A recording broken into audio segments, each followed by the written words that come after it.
Hello, you beautiful people out there. Today is going to be a little bit different kind of video. You already see it in the setup. That's because I want to talk about my Viking Pagan wedding I had back in December. And I am doing this video because when I planned this wedding, I wished there was a video like this. I googled and searched a lot for videos that just give me some idea of how to Viking wedding. So I thought, why not do this video now that I experienced it all and I've gone through it all. And maybe some of you are planning the same kind of wedding or just looking for some tips or inspiration. So I really hope you find what you're looking for here, and I'd say let's get right into it. So just for you to know what I'm going to talk about. Me and my husband, we always wanted a handfasting ceremony. If you don't know what exactly this is, I'm not going to explain it here because it would get too long, but there are videos out there that explain what a handfasting ceremony is. All you need to know is that it is a Norse tradition and a pagan tradition of getting married. And this pagan Viking wedding that we had is also kind of a low budget wedding because there was a lot of DIY going on. And yeah, I'll be showing you and getting you through all the things we did and we had.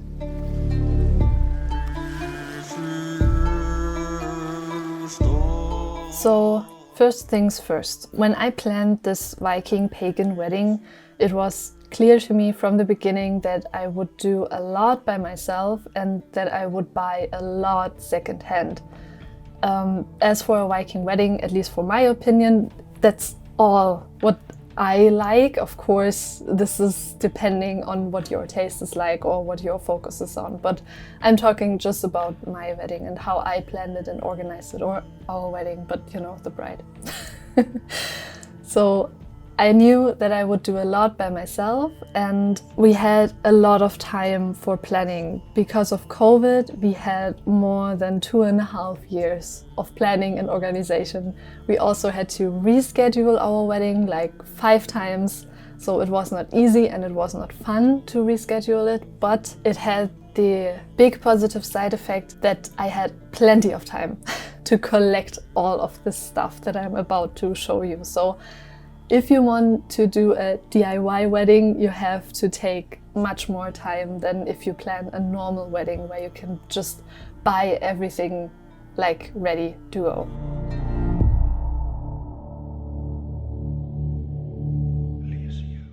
The first thing I will talk about is the location. So as you can imagine, finding a location for a Viking wedding is not that easy, especially because we wanted to celebrate in winter, and winter in Germany can be like this or like this.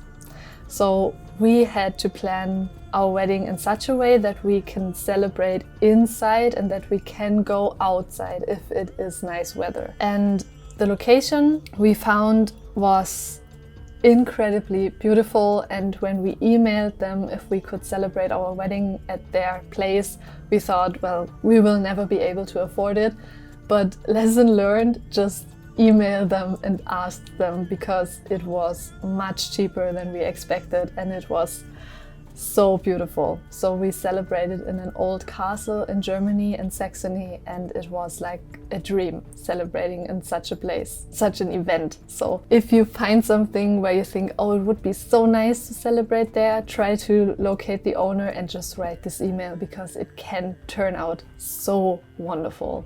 And what was also very special with this location was that we were very free to decorate everything the way we wanted.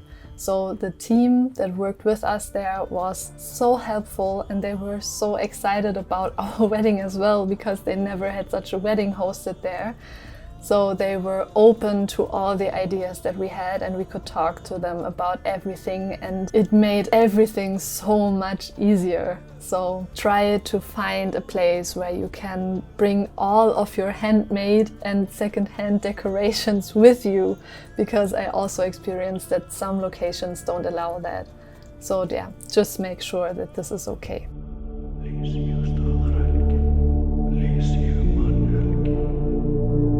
So next thing, let's talk about food and music. The food was provided by the castle itself, by the team there. The castle offered us some options for the food, so we got to choose out of 3 menus, I thought, and it was a buffet. So it was no serving, no menu or something. We wanted it that way so that the guests can really feel free to eat as much as they want and to eat whatever they want. So this was really good. And we had a reception with some snacks and warm tea and mulled wine. We had coffee and cake in the afternoon. We also got to choose the cake, so it was very, very nice. It was no wedding cake, it was just different cakes from a from a bakery from the town where the castle is. And then for dinner we had a huge buffet with a lot of food and dessert and everything. So yeah, the guests weren't hungry at all, I think. What was also very special about this location was the option to eat with our hands from wooden plates. So all we had was a knife and our hands and this wooden plate. And this was a lot of fun because this really brought this feeling of a Viking wedding to a next level. The guests, of course, also had the option to eat from normal plates with normal fork and knife and things. But yeah, this was a lot of fun. I really liked that. To the music, I researched a lot about medieval bands for the evening. I Googled a lot. Let's just get into it. And of course, I searched in German because we are in Germany. But after some searching, I really found a really, really cool band, and I can show you them really quick. Yeah, so I found this band online and I looked at them and thought, okay, well, let's have a look. And I've watched some YouTube videos and I was completely overwhelmed. And this is another story of, I thought, well, we will never be able to afford them for the evening, but let's just write an email and see what they want. And it really was affordable and it was reasonable. This band really made this event so special.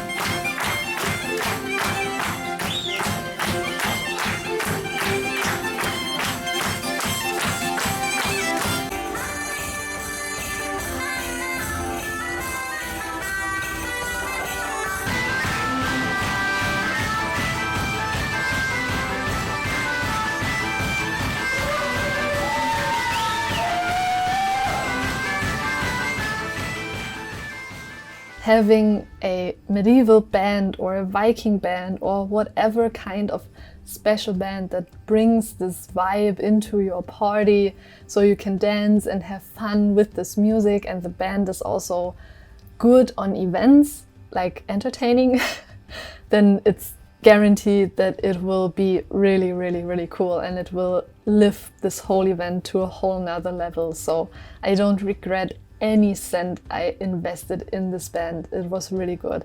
My husband thought that as well, so it's not only my opinion.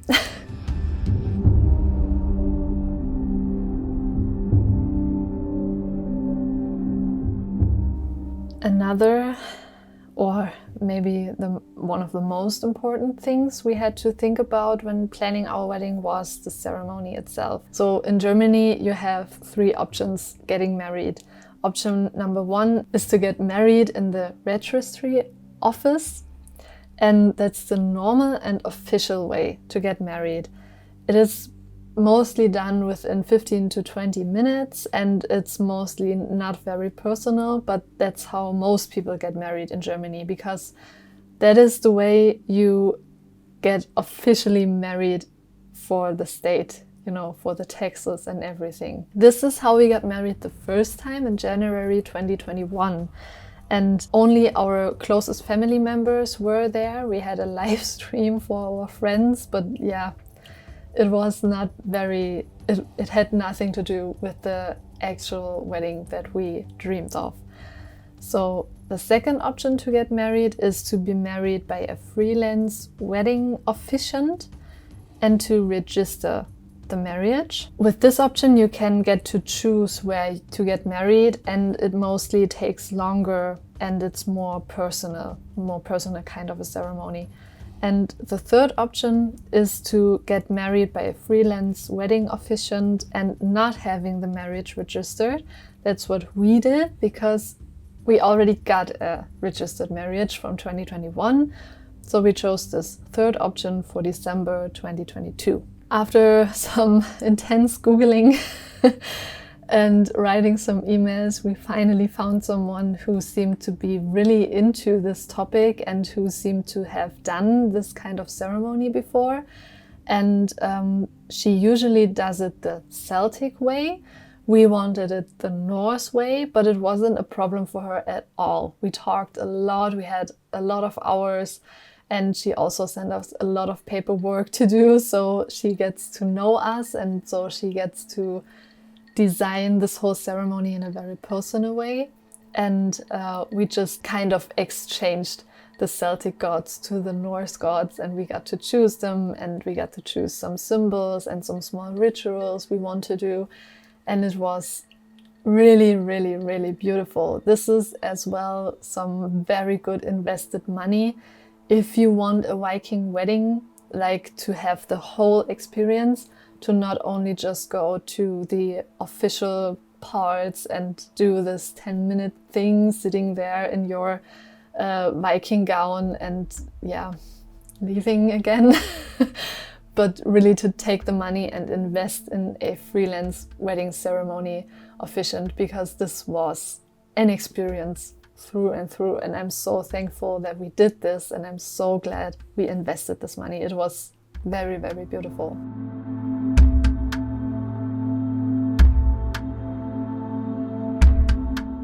Talking about a wedding gown and dress and clothing, of course, Viking clothing is not the same. If you want like a real Viking wedding, an authentic one, you have to do a little bit digging. But it was not so hard, especially not for women. For me, it was important to be a real bride, not necessarily historical correct, because I would never have the audacity to tell anyone that's how a real bride in the Viking age looked like. I cannot tell that. I just wanted something that looks like a Viking dress, and if it was as used as a wedding gown or not, I didn't care. I just wanted something to look like a Norse Viking dress and be like a little more glamorous. So I chose a classical Viking apron dress. I hope I'm doing this right, I don't know. Apron dress with golden brooches and a red piece in front of it with some embroideries down there. And of course I found this dress on Etsy. You find most beautiful Viking dresses on Etsy. I really don't recommend buying these on platforms like Amazon or something, because what you get there is a costume and not a wedding dress. What I added to this dress is a black cloak, a black waist belt, also a brown belt which I got from my father, where I would hang a small black leather bag with some tissues in there, and also a bigger leather bag where my phone would fit in. And I also hang my drinking horn on this belt. I also had other accessories like necklaces or hair beads. They were actually my husband's beard beads, but of course you can also put them in your hair. And I had a pagan headdress, also bought from Etsy. The fur that I had on my shoulders, I bought from a woman who has been broken up with her collection of her medieval clothes and stuff. So yeah, I bought this from her. I had completely normal winter shoes and the staff that I had, I made it myself. Like I collected the staff from the woods and wood burned it, and I bought this skull from the same woman who had broken up with her collection and just painted it. So yeah, that's all DIY, as well as the makeup. I did the makeup myself and I also did the hair myself. I just had help from my best friend, who was also the very much heart and soul of this event, because she took care of everything when I lost my mind. So I just had some help with the hair. So when you look for a dress or the complete outfit, really use your fantasy, because you won't find a complete set, because everyone has a different taste. So just try to find a way of combining different accessories with your dress, so that in the end you look like you feel comfortable. That's what I did. And of course I don't want to leave my husband out, because as we experienced it, it seems like it is way harder for men to find Viking clothing than it is for women. I don't know why, but it seemed to be a problem. Anyway, my husband bought all his clothes from different medieval shops. So it wasn't everything from Etsy, just some things. As men, you have to buy the tunica and the pants and the belt and everything from somewhere else, and you have to find things that match and that look good on you and that fit your body style as well. So what my husband did, he wore a black tunic or tunica, black trousers and a medieval belt that is to be knotted in the front. In addition, he had calf wraps made from wool. I don't know if you call them like that. It's in Germany we call it Wadenwickel, and they are there to keep the pants tight to the leg, and it looks really good. He bought a grey cloak. He had this from an Etsy store, and the brown sheepskin was from a medieval market we visited on the castle. We had our wedding later, so this was very fitting, very nice. And on his belt he had an axe, which he also bought on Etsy, a drinking horn, which we bought on another medieval market, and also a leather bag like I had. Of course, he wore his beard beads. And in addition, on the day itself, I painted like a rune tattoo on his head, so that he would look even more like awesome. And for this I used waterproof eyeliner, of course, and we fixed everything, our hair, our makeup, everything with a lot of hairspray. I don't know if this is healthy or not, but it works, so this is what we did.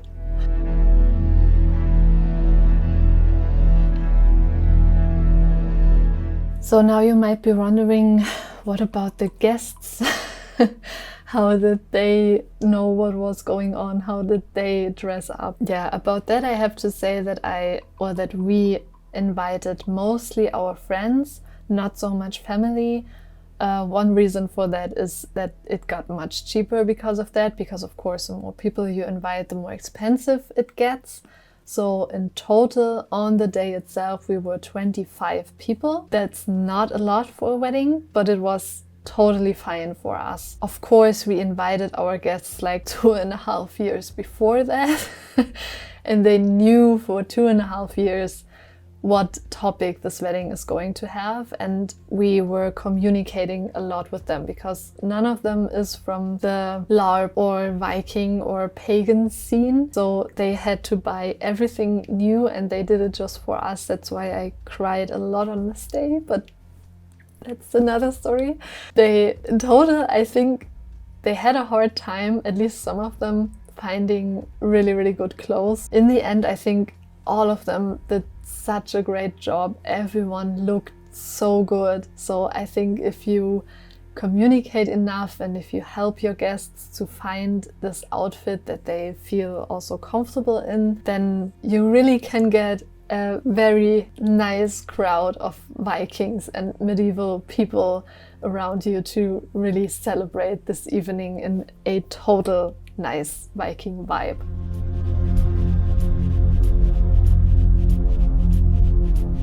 So maybe you want to hear something about the decoration, but I have to say I cannot tell you a lot about the decoration besides that everything was DIY or bought secondhand.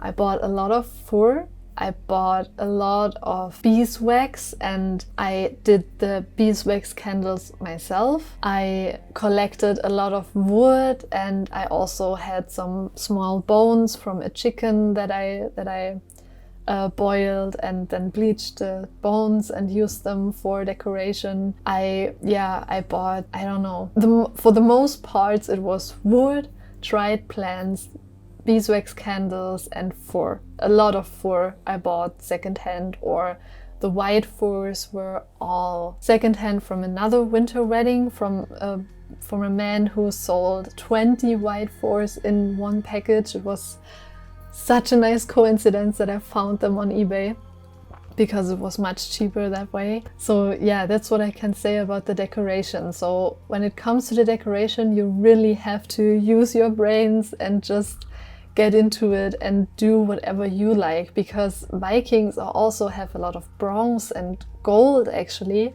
I didn't have any of that because I really like more the pagan nature style. So I had more wood and dried roses and flowers and all that. So you have to get creative. That's really the part I can't help you with.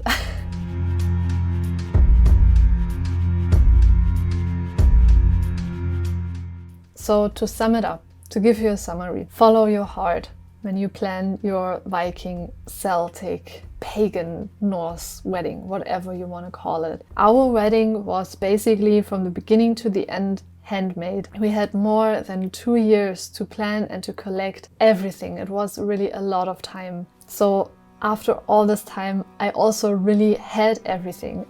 I had also fake fur blankets for the people who want to sit outside in the evening.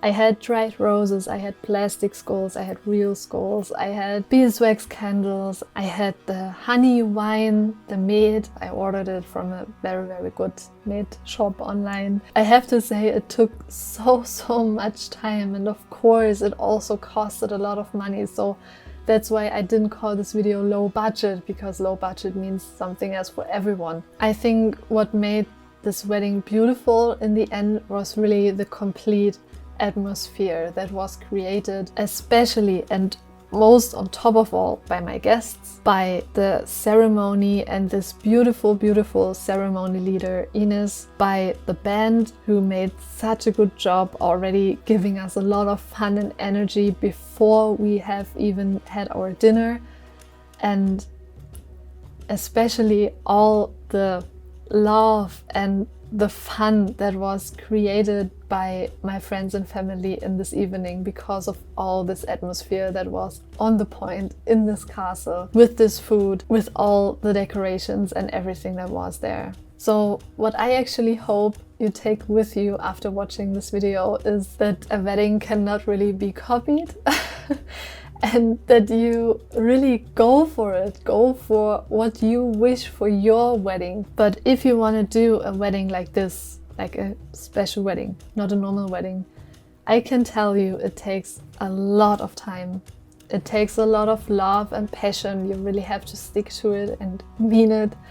And it also takes money. So nothing is for free. Even if you do most of it yourself, I also had to buy the beeswax before I can make the candles. So yeah, you have to invest some money in the end. What I can say for us, we are now married before the Norse gods.